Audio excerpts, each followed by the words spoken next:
अगर हम 2025 में हाइब्रिड गाड़ियों की बात करें तो मेरे ख्याल से टोयोटा इस वक्त सबसे टॉप पर आता है और टोयोटा की टेक्नोलॉजी भी हाइब्रिड गाड़ियों में सबसे बेस्ट समझी जाती है। और टोयोटा की हाइब्रिड गाड़ियों में अगर हम एक्वा की बात करें, या पूरी दुनिया में इस गाड़ी को प्रियस सी के नाम से जाना जाता है बाकी दुनिया में, और जापानीज मार्केट में और पाकिस्तान में भी इस गाड़ी को टोयोटा एक्वा के नाम से जाना जाता है। तो मेरे ख्याल से ये वाली गाड़ी किसी भी तारीफ की मोहताज नहीं है। इस गाड़ी के 2 से 3 ऐसे रीजंस हैं कि जिनकी वजह से अभी तक जिस बंदे ने भी इस गाड़ी को यूज किया है उसने सही दिल से इस गाड़ी को पसंद किया है। उनमें से पहला रीजन तो ये है कि ये गाड़ी आपको हाइब्रिड गाड़ियों में अगर सबसे बेस्ट किस्म की फ्यूल एवरेज कोई गाड़ी प्रोवाइड करती है तो ये उनमें से एक है। और ये गाड़ी आपको आराम से 20 से 25 की एवरेज प्रोवाइड करने की सलाहियत रखती है। फिर अगर इस गाड़ी के साइज़ को आप देखें तो बॉडी साइज़ के लिहाज से ये Toyota Yaris, Honda city, Changan ओल्सवेन तकरीबन इन तीनों गाड़ियों के बराबर साइज़ की गाड़ी है। और इस गाड़ी के अंदर आपको ना सिर्फ केबिन स्पेस बहुत ही डिसेंट मिलती है और इसके साथ साथ लगेज स्पेस भी ये गाड़ी बेहद डिसेंट किस्म की ऑफर करती है। और फिर उसके साथ साथ अगर आपको इतनी शानदार किस्म की फ्यूल एवरेज मिले तो कौन बंदा है जो कि इस गाड़ी को पसंद नहीं करेगा। और सबसे टॉप पर यह कि जापानीज गाड़ियों वाली रिलायबिलिटी के साथ आए तो कौन बंदा है जो कि इस तरह की गाड़ी यूज़ नहीं करना चाहेगा। आज की वीडियो में जो गाड़ी मैं आपको दिखाने वाला हूं ये है 2020 मॉडल टोयोटा एक्वा हाइब्रिड और मैं आपको इस गाड़ी के बारे में डिटेल से गाइड करूंगा। अगर इस वीडियो को देखने के बाद आप ये गाड़ी खरीदना चाहें या इससे रिलेटेड कोई भी इंफॉर्मेशन हासिल करना चाहें तो ये जो स्क्रीन पर आपको नंबर्स दिए गए उन पर आप कॉल भी कर सकते हैं। लेकिन उससे भी पहले मैं आपको इस गाड़ी की कुछ बेसिक इन्फॉर्मेशन दे देता हूं और फिर इस वीडियो को हम डिटेल से स्टार्ट करते हैं। So let's get started. Toyota aqua के बारे में अगर डिटेल से बात करें तो ये एक full hybrid electric sub compact super mini hatchback है। ये बी सेगमेंट में फॉल करती है और इस गाड़ी की मार्केटिंग और मैन्युफैक्चरिंग टोयोटा ने 2011 से की है। एक्वा नेम प्लेट की बात करें तो जापान के अंदर इस गाड़ी को टोयोटा एक्वा के नाम से जाना जाता था और बेसिकली एक्वा का लैटिन लैंग्वेज में मीनिंग है पानी या ऐसी चीज़ जो बिल्कुल क्लियर और साफ सुथरी हो। फिर उसके साथ साथ अगर ओवरऑल वर्ल्ड वाइड मार्केट की बात करें तो इस गाड़ी का नाम प्रियस सी रखा गया था और बेसिकली ये नाम इसलिए रखा गया था क्योंकि टोयोटा प्रियस जो कि टोयोटा का सबसे हॉटेस्ट सेलिंग प्रोडक्ट था उसके नाम से इसको भी फ़ायदा पहुंचाने की कोशिश की गई थी। वैसे इस गाड़ी के अंदर अपनी भी इतनी कैपेबिलिटीज़ थी कि इस गाड़ी ने अपना लोहा भी मनवाया है पूरी दुनिया में। जनरेशन्स की बात करें तो अभी तक इस गाड़ी की 2 जनरेशन आ चुकी हैं। एक तो ये वाली है, ये फेस लिफ्टेड है फर्स्ट जनरेशन का। इससे पहले प्री फेस लिफ्ट जो है उसकी शेप लाइट्स की और बैक साइड से थोड़ी सी डिफरेंट होती थी, जबकि फेस लिफ्ट होने के बाद इस गाड़ी में काफ़ी सारे चेंजेस आ गए थे। और फिर इस गाड़ी की सेकंड जनरेशन जो है वो आपको देखने को मिलती है जो कि बिल्कुल ही एक डिफरेंट व्हीकल है और उसका जो है 2021 के बाद से वो वाली जनरेशन आई है। फर्स्ट जनरेशन की यानी कि इस गाड़ी की बात करते चलें तो 2011 में इसको टोक्यो मोटर शो में रिवील किया गया था और बाद में इसमें फिर क्रॉसओवर वेरिएंट्स भी आए जिसमें एक्स अर्बन शामिल है। वो गाड़ी थोड़ी सी इससे डिफरेंट थी, दिखने में तकरीबन ऐसी ही थी लेकिन उसकी हाइट और उसकी ग्राउंड क्लियरेंस थोड़ी सी इस गाड़ी से ज़्यादा थी। उसके साथ साथ इस गाड़ी की एक खास बात ये भी थी कि टोयोटा प्रियस के बाद से ये गाड़ी पूरी दुनिया में सबसे बेस्ट सेलिंग कार बन गई टोयोटा की। और जापान में भी ये गाड़ी 3 साल तक जो 660 सीसी गाड़ियों के सेगमेंट्स होते हैं उनसे हटकर सेलिंग कार का दर्जा मिला जो कि 2013 से 2015 तक था। मज़ीद डिटेल्स की बात करें तो इसकी प्रोडक्शन 2011 से 2021 तक की गई और ये बी सेगमेंट में फॉल करती थी जिसको आप सब कॉम्पैक्ट कार भी कह सकते हैं और ये एक 5 डोर हैचबैक कैटेगरी के अंदर आती है। ये front engine front wheel layout के साथ आती है और ये टोयोटा की बी प्लेटफॉर्म पर फॉल करती है। और इससे रिलेटेड गाड़ी एक और भी है जिसे आप टोयोटा विट्स भी कहते हैं। इंजन की बात करते चलें तो इसमें 1.5 litre dual overhead cam 16 valve 1NZ FXE inline 4 VVT engine use किया गया है जो कि एटकिंसन साइकिल वाला इंजन होता है और ये गाड़ी हाइब्रिड साइनर्जी ड्राइव के साथ आती है और CVT ट्रांसमिशन के साथ आती है। सो बेसिकली हम इसको ECVT ट्रांसमिशन कहेंगे।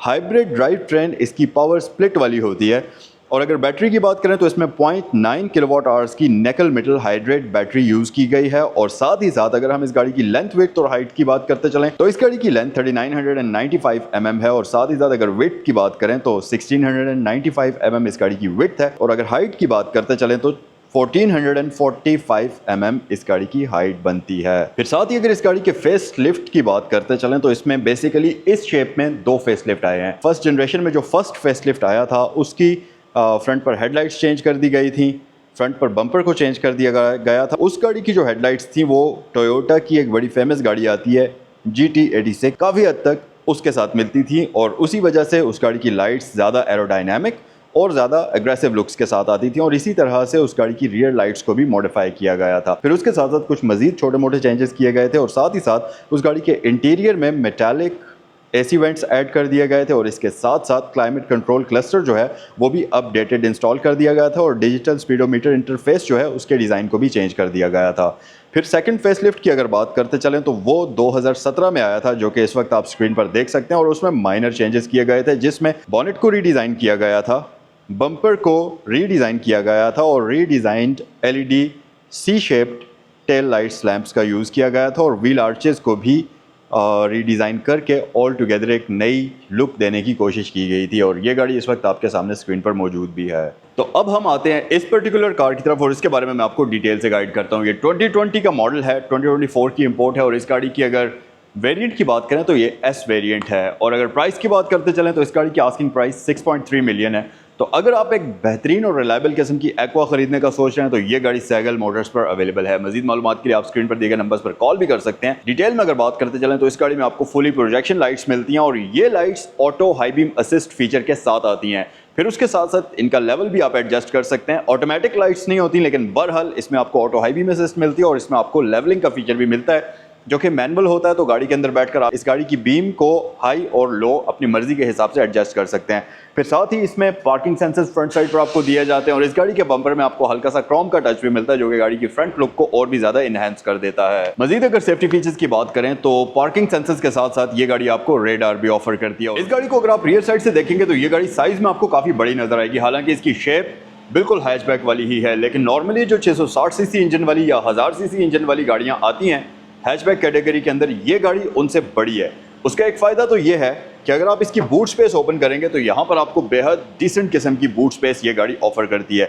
अब इस डिसेंट बूट स्पेस का एक फ़ायदा तो ये है कि अगर आप 5 बंदे इस गाड़ी के अंदर सफ़र कर रहे हैं, लॉन्ग डिस्टेंस पर आपने जाना है, तो आप पाँचों ही का सामान इसके बूट स्पेस में बड़े आराम से आ जाएगा। फिर एक और चीज़ आप नोट करेंगे कि इस गाड़ी की बूट स्पेस के ये जो नीचे फ्लोर आपको मिलता है, अगर आप इसको ऊपर उठाएंगे तो उसके नीचे भी आपको एक अच्छा खासा डीप कंपार्टमेंट मिलता है। तो उस लिहाज से ये गाड़ी बहुत डिसेंट है। अनफॉर्चुनेटली इस गाड़ी में आपको स्पेयर रिम का ऑप्शन तो नहीं मिलता, लेकिन बूट स्पेस की अगर बात कर ली जाए तो ये गाड़ी बहुत ही डिसेंट किस्म की बूट स्पेस ऑफर करती है। फिर इसमें एक फ़ायदा और भी है कि इसकी ये जो पिछले बेंच हैं ये फोल्डेबल होते हैं और इनमें आपको 60-40 का स्प्लिट भी मिलता है। तो अगर आप 3 से 4 बंदे गाड़ी में बैठना चाहते हैं या 3 बंदे गाड़ी में बैठना चाहते हैं या पीछे इसका जो बेंच है वो मुकम्मल तौर पर आप फोल्ड करना चाहते हैं तो वो आप बड़ी आसानी से कर सकते हैं। उसका फ़ायदा ये है कि आप इस गाड़ी को एज अ कार्गो वैन के तौर पर भी यूज़ कर सकते हैं और अगर आप इसकी सीट्स को फोल्ड कर लेते हैं तो फिर इस गाड़ी के अंदर आपको अच्छी खासी और बेहद डिसेंट किस्म की बूट स्पेस मिलती है, जिसमें आप अच्छा खासा बड़ा लगेज कहीं भी पॉइंट ए से पॉइंट बी तक लेकर जा सकते हैं। उसके साथ साथ अगर हम बात करते चलें इस गाड़ी के एक्सटीरियर की, तो रियर साइड पर हमारे पास हर वो फीचर मौजूद है जो कि किसी भी जापानीज हैचबैक में होना चाहिए, जैसा कि वाइपर, वॉशर, स्पॉइलर, उसके ऊपर हाई माउंटेड एलईडी बार लाइट, रियर साइड पर पार्किंग सेंसर्स, कैमरास, हर एक वो फीचर मौजूद है इस गाड़ी में जो किसी भी मॉडर्न जापानीज गाड़ी में आप एक्सपेक्ट कर सकते हैं कि यार ये फीचर्स इस गाड़ी में होने चाहिए। वो सारी चीज़ें इस गाड़ी में आपको दी जाती हैं। अब चलते हैं हम इस गाड़ी के इंटीरियर की तरफ और इसके इंटीरियर को डिटेल में एक्सप्लोर करते हैं। और फिर अगर इस गाड़ी के इंटीरियर की बात कर ली जाए तो यार यहाँ पर आपको ऑल ब्लैक इंटीरियर मिलता है, लेकिन इसका इंटीरियर दिखने में काफ़ी प्रीमियम है। आपको यहाँ पर चीप प्लास्टिक वाली फील नहीं आती। स्टीयरिंग व्हील की अगर बात करते चलें तो इस गाड़ी का स्टीयरिंग व्हील जो है ये राउंड शेप में नहीं है, ये थोड़ा सा ओवल शेप के अंदर आपको देखने को मिलेगा, जैसे कि टोयोटा प्रियस में आपको देखने को मिलता है। ये 4 स्पोक स्टीयरिंग व्हील आपको इसमें दिया जाता है। कलर कॉम्बिनेशन इसके डिफरेंट है, लेकिन अच्छी बात यह कि इसके ऊपर आपको कंप्लीटली मल्टीमीडिया कंट्रोल्स भी मिलते हैं और इसके साथ साथ इस गाड़ी की स्टीयरिंग व्हील में आपको एडजस्टमेंट भी मिलती है। तो आप इसको टिल्ट भी कर सकते हैं, टेलीस्कोपिकली भी एडजस्ट कर सकते हैं। ये काफ़ी ग्रिपी है, इसकी फील काफ़ी अमेजिंग किस्म की है और ये इलेक्ट्रिकली पावर्ड होता है तो आपको काफ़ी लाइट वेट फील होता है जब आप इसको टर्न करते हैं। मजीद फीचर्स में आपके पास ऑटोमेटिक हाई बीम असिस्ट है, यहाँ पर आपके पास लेन डिपार्चर वार्निंग है, एंटी कोलिजन सिस्टम का ऑप्शन आपको मिलता है और यहाँ से आप इसकी लाइट की बीम को एडजस्ट भी कर सकते हैं। फिर उसके साथ साथ एक चीज़ इसमें बड़ी अमेजिंग है कि इसका जो क्लस्टर है वो ड्राइवर के फ्रंट पर आने के बजाय सेंटर में आपको दिया जाता है, जैसा कि टोयोटा प्रियस में आपको मिलता है या पहले वाली पुरानी जो टोयोटा विट्स वगैरह होती थी उसमें भी सेंटर में आपको डिस्प्ले दिया जाता था। बिल्कुल वैसा ही डिस्प्ले आपको इसमें दिया जाता है, लेकिन इसका जो डिस्प्ले है ये काफ़ी अपीलिंग है और इसमें आपको काफ़ी हद तक एक्यूरेट या करेक्ट किस्म की इन्फॉर्मेशन मिलती है या वो इन्फॉर्मेशन मिलती है जिसकी आपको बहुत ज़्यादा ज़रूरत है। फॉर एग्जाम्पल डिजिटल स्पीड है, गियर पोजीशन इंडिकेटर है, रेडी साइन है और उसके साथ फिर MI डिस्प्ले है जिसमें आपको outside temperature, mileage, fuel indicator, range, वो सारी चीज़ें आपको उसी डिस्प्ले के अंदर मिलती हैं। माइलेज की अगर बात करें तो ये गाड़ी 64,000 किलोमीटर ड्रिवन है और प्राइस आपको मैं वीडियो के स्टार्ट में ही ऑलरेडी बता चुका हूँ। फिर मजीद फीचर्स की अगर बात करें तो इसका डैशबोर्ड काफ़ी प्रैक्टिकल है क्योंकि इसमें आपको काफ़ी ज़्यादा स्पेस भी मिलती है, जैसा कि यहाँ फ्रंट पर आपको छोटे मोटे स्टोरेज कंपार्टमेंट्स मिलते हैं जिसमें आप अपना वॉलेट, फ़ोन, गाड़ी की की, वो सब चीज़ें रख सकते हैं। यहाँ पर हमारे पास एक और स्टोरेज कंपार्टमेंट है और नीचे आपके पास अच्छे खासे डिसेंट साइज़ का ग्लव बॉक्स भी इस गाड़ी में आपको दिया जाता है। फिर उसके साथ साथ क्योंकि ये प्रियस का सेकंड फेसलिफ्ट है, तो यहाँ पर अगर आप देखेंगे तो इसमें आपको ऑल न्यू सेंट्रल पैनल मिलता है जो कि ग्लॉसी फिनिश में है, और इसका ये जो क्लाइमेट कंट्रोल है ये भी कम्प्लीटली डिजिटल होता है, तो आपको कुछ भी करने की ज़रूरत नहीं है। जस्ट आप ऑटो का बटन दबा लें तो इसका क्लाइमेट कंट्रोल बाहर का टेम्परेचर सेंस करते हुए कैबिन का टेम्परेचर जो है उसको मेंटेन करेगा। फिर इसकी एक बहुत ही अच्छी चीज़ ये है कि यहाँ देखने में तो आपको ये सिंगल जोन क्लाइमेट लगता है, लेकिन मेरे ख्याल से टोयोटा प्रियस का जो एयर कंडीशनर है वो जितनी भी हाइब्रिड गाड़ियाँ हैं उनमें सबसे बेस्ट है। यानी कि एसी इसका इतना ज़्यादा एफिशिएंट है कि अगर अभी आप देखें तो इस वक्त आउटसाइड टेम्परेचर जो है वो तकरीबन 35 से 40 डिग्री के आसपास है यहाँ पर, और इसका जो फ़ैन है उसको मैंने 3 की स्पीड पर रखा हुआ है, उससे ज़्यादा तेज़ आप चला ही नहीं सकते, इतना ज़्यादा कैबिन इसका जो है वो कूल हो जाता है। तो नो डाउट कि इस गाड़ी का एसी जो है वो बेहद एफिशिएंट है और बेहद शानदार किस्म का है, तो आपको गर्मियों में इस गाड़ी को चलाने का मज़ा आएगा। फिर उसके साथ साथ इतना डिसेंट एसी और गाड़ी की फ्यूल एवरेज भी 25 से 27 की हो तो भाई और आपको क्या चाहिए।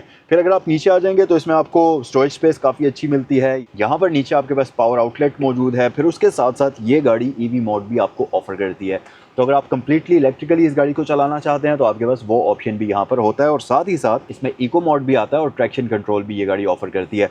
ट्रांसमिशन की अगर बात कर ली जाए तो ये गाड़ी CVT ऑटोमेटिक ट्रांसमिशन आपको ऑफर करती है, और इसकी वजह से इस गाड़ी की जो ड्राइव है वो सुपर स्मूथ आपको नजर आएगी।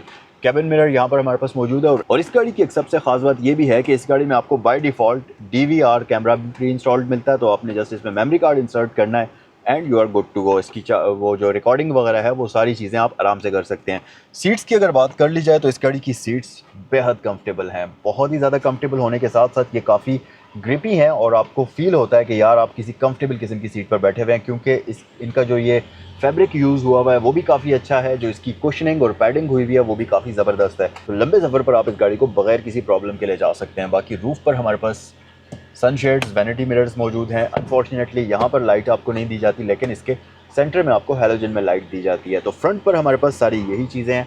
आइए ज़रा रियर साइड पर चलते हैं और इस गाड़ी को डिटेल में एक्सप्लोर करते हैं। अगर इस गाड़ी की रियर लेग स्पेस की और हेड स्पेस की बात करें तो आपको बिल्कुल भी यकीन नहीं आएगा कि ये गाड़ी एक हैचबैक कैटेगरी के अंदर फॉल करती है, बल्कि आपको लगेगा कि आप किसी अच्छी बड़ी सेडान के अंदर बैठे हुए हैं, क्योंकि हेड स्पेस इस गाड़ी का बहुत डिसेंट है। मतलब मेरी हाइट 5'8" है, तो मेरा सर तो इसके साथ बिल्कुल भी नहीं लगता। दैट मीन्स कि 6 फुट तक का बंदा इसमें आराम से बैठ सकता है।